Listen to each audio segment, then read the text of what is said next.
किसी ने क्या खूब कहा है, तूफानों से आंख मिलाओ, सैलाबों पर वार करो, मल्लाहों का चक्कर छोड़ो, तैर के दरिया पार करो।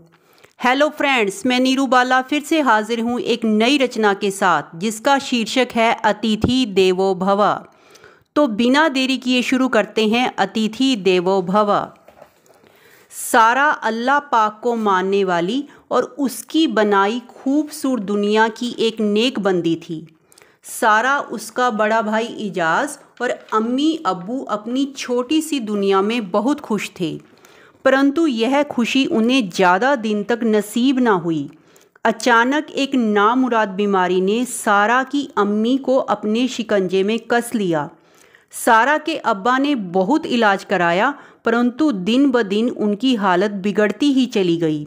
बीमारी के कारण वो सारा, इजाज़ और उनके अब्बा को रोता बिलखता छोड़कर इस दुनिया से रुखसत हो गई। उनकी छोटी सी जन्नत बिखर गई थी। छोटी सी आयु में ही सारा बड़ी हो गई थी। अम्मी के गुजरने के बाद उसने घर का सारा बोझ अपने नन्हे कांधों पर उठा लिया।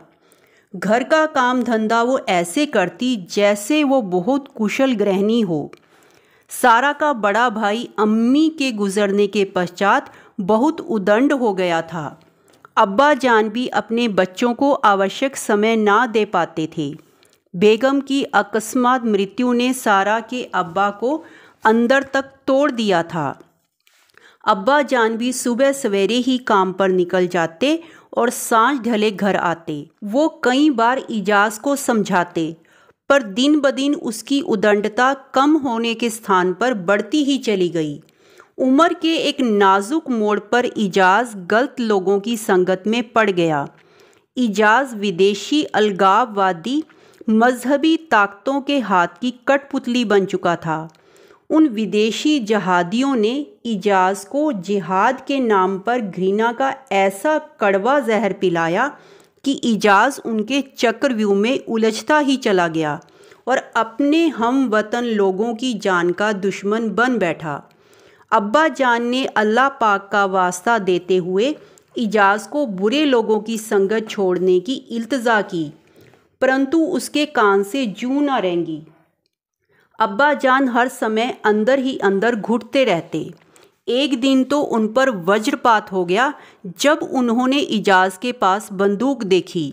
अब्बा जान फूट फूट कर रोने लगे। उन्हें हर वक्त यही गम सताता कि वो एक अच्छे वालिद ना बन सके।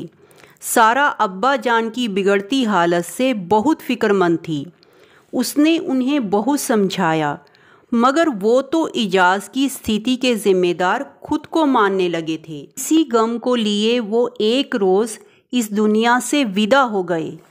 सारा ने खेलने खाने की आयु में अम्मी को खो दिया और अब अब्बा भी अलविदा कहकर चले गए। उस अल्लाह पाक की बनाई सरजमी पर वो बिल्कुल तन्हा रह गई थी। कई बार तो वो दुआ करती कि भगवान उसे भी अपने आगोश में ले ले, परंतु इजाज़ को तो अब्बा के जाने का जैसे कोई गम ही नहीं था। अब तो उसने खुलेआम घर में हथियार रखने शुरू कर दिए थे। धीरे धीरे उन्होंने वो काला धंधा भी शुरू कर दिया जिसे अब्बा शायद देख ना पाते। अब तो सारा को भाईजान से बहुत खौफ लगने लगा था। भाईजान से वो दूर ही रहती और उनके सामने आते ही सारा के हाथ पांव ठंडे होने लगते।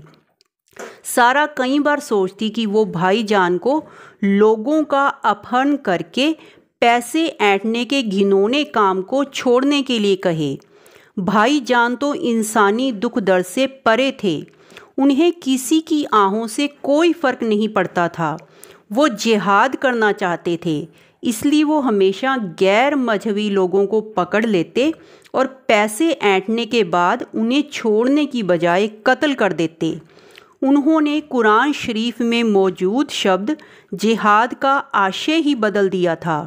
कुछ मतलबी धर्म के ठेकेदारों ने इस शब्द का मतलब गलत समझाकर न जाने कितने मासूम लोगों को भड़का रखा था।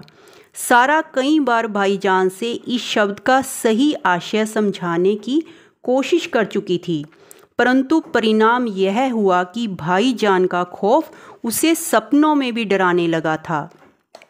और आज तो इजाज़ ने सब हदों को तोड़ दिया था। उसने देश का गद्दार होने का सबसे बड़ा प्रमाण दे दिया था।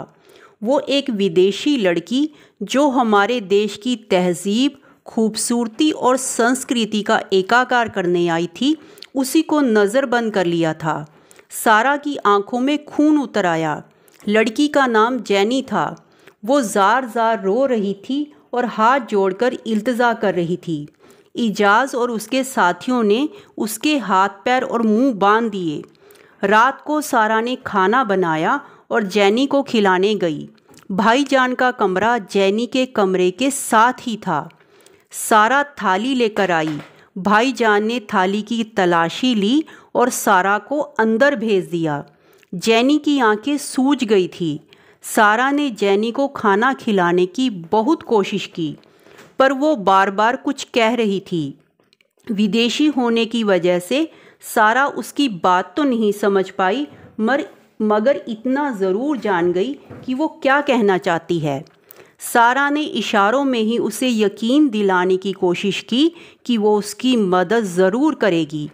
उसने प्यार से जैनी को थोड़ा बहुत खाना खिलाया और वापस अपने कमरे में आ गई। नींद सारा की आंखों से कोसों दूर थी। सारा ने आज सारी बंदिशों को तोड़ भाई से बात करने का मन पक्का कर लिया था। भाईजान, सारा के स्वरों में कंपन थी। आपने इस लड़की को क्यों कैद किया है? इसने आपका क्या बिगाड़ा है? जब वो लड़की अपने देश पहुंचेगी तो हमारे देश के बारे में लोगों को क्या संदेश देगी? हमारे पाक कौम की छवि कितनी दाग दाग हो जाएगी। पहुंचेगी तब ना। भाईजान के इन शब्दों से सारा की बात अधूरी ही रह गई। सारा ने भाईजान की तरफ देखा तो वो जैनी को एक वहशी दरिंदे की तरह देख रहे थे। सारा चुपचाप अपने कमरे में चली गई। आज उस भाई से उसे बेहद नफरत हो रही थी जिसे वो बचपन में सबसे अधिक प्रेम करती थी। थोड़ी ही देर में उसे भाईजान के धीरे धीरे बात करने की आवाज़ सुनाई दी। उसने दरवाजे पर कान लगाया तो ऐसा लगा मानो किसी ने उसके कानों में गर्म शीशा उड़ेल दिया हो। अपने कानों पर विश्वास करना बहुत कठिन था। भाईजान पाकिस्तान द्वारा भेजे गए 2 आतंकवादियों को अपने घर में शरण देने वाले थे और वो मिलकर किसी बड़ी आतंकी घटना को अंजाम देने की योजना बनाने वाले थे।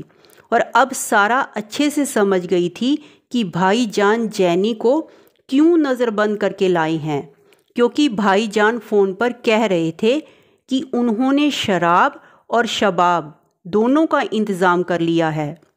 अब सारा किसी भी कीमत पर चुप नहीं रह सकती थी। अब देश की सुरक्षा और इज्जत दोनों ही खतरे में थे। सारा ने मन ही मन पूरा प्लान तैयार कर लिया।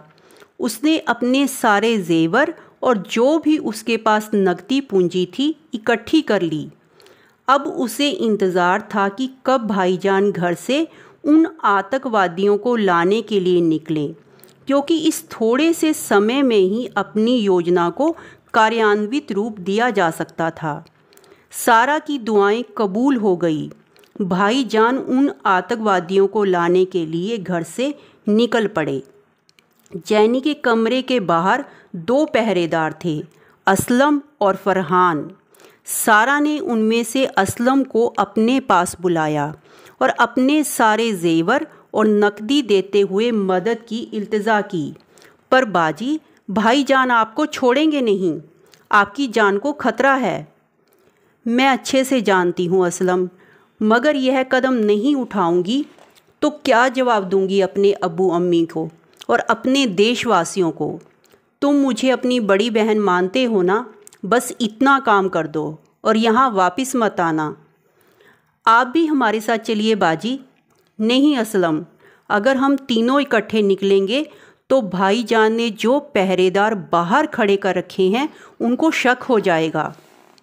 मैं जैनी के कपड़े पहनकर कमरे में बैठ जाऊंगी और तुम उसे बुर्का पहनाकर रवाना हो जाने पूछा तो कह देना कि ये बाजी हैं। सारा ने दूसरे पहरेदार से कहा, तुम बाहर जाकर देखो कि सब ठीक है ना। जैसे ही वो बाहर गया, सारा ने तुरंत कमरे में आकर जैनी के कपड़े पहन लिए और उसे अपने कपड़े पहनाकर ऊपर से बुर्का पहना दिया और उसे असलम के साथ पीछे के दरवाजे से रवाना कर दिया। फरहान बाहर का मुआयना कर अपने स्थान पर आकर खड़ा हो गया। उसने सोचा असलम शायद जंगल पानी गया होगा, मगर जब काफ़ी समय तक वो वापस नहीं आया तो उसने कमरे का दरवाज़ा खोल कर देखा तो जैनी टांगों के ऊपर चेहरा टिकाए सुबक रही थी। उसने कमरे का दरवाज़ा बंद किया और दोबारा बाहर पहरा देने लगा। थोड़ी ही देर में इजाज़ दोनों आतंकवादियों के साथ घर में प्रवेश करता है। आइए भाईजान, सबसे पहले मैं आपको वो नायाब चीज़ पेश करना चाहता हूँ जिसे मैंने बहुत जद्दोजहद से हासिल किया है। परंतु जैसे ही उसने जैनी के हाथ उसके चेहरे से हटाए तो इजाज़ के ऊपर जैसे सैकड़ों बिजली की नंगी तारें गिर गई थी। सारा भाईजान के कहर से बच नहीं पाई और अपनी जान जैनी और उन सभी निर्दोषों के लिए कुर्बान कर दी जिनको भाईजान अपना शिकार बनाते, क्योंकि जैनी की शिकायत पर पुलिस ने इजाज़ को गिरफ्तार कर लिया। इजाज़ अपने सभी राज उगल देता है और उसकी निशानदेही पर उसके तमाम अवैध हथियार बरामद कर लिए जाते हैं। उसके बाकी साथियों को भी पुलिस हिरासत में ले लेती है। भारत सरकार जैनी को वापस उसके वतन भेजने का तमाम इंतज़ाम करती है। पुलिस अफसर जैनी को एयरपोर्ट छोड़ने जाते हैं। जैनी के जहन में उसके साथ घटित तमाम घटनाएं एक चलचित्र की भांति घूम जाती हैं। वो भारत से लौटते समय यही सोच रही थी कि धन्य है वो भारत जहां सारा जैसी बहादुर और नेक वीरांगनाएं हैं, जो समय पड़ने पर हर रिश्ते नाते को भुलाकर इंसानियत के नाते अपने भाई से भी भिड़ सकती हैं। जहां इजाज़ जैसे धर्म की राह से भटके नौजवान हैं, वहीं सारा जैसी लड़कियां भी हैं जो भारत माता का चेहरा कलंकित होने से बचाने के लिए हंसते हंसते खुद को न्यौछावर कर देती हैं। दोस्तों, हमारे देश में मेहमान को सदैव भगवान का रूप माना गया है। इतिहास गवाह है, जब जब देश की आन बान और शान पर खतरे के बादल मंडराए हैं, किसी न किसी वीर रणबांकुरे ने अपने प्राणों की आहुति देने में कदापि संकोच नहीं किया और हंसते हंसते माँ भारती के चरणों में समर्पित हो गए। गर्व है हमें हमारी महान संस्कृति पर और नमन कोटि कोटि ऐसी वीर शहादत पर। जय हिंद, जय भारत, वंदे मातरम। दोस्तों, मैं बहुत जल्द फिर से हाजिर होंगी एक नई रचना के साथ। तब तक आप स्वस्थ रहिए, मस्त रहिए और हमारे चैनल NS एजुकेशन होम को सब्सक्राइब कीजिए। धन्यवाद।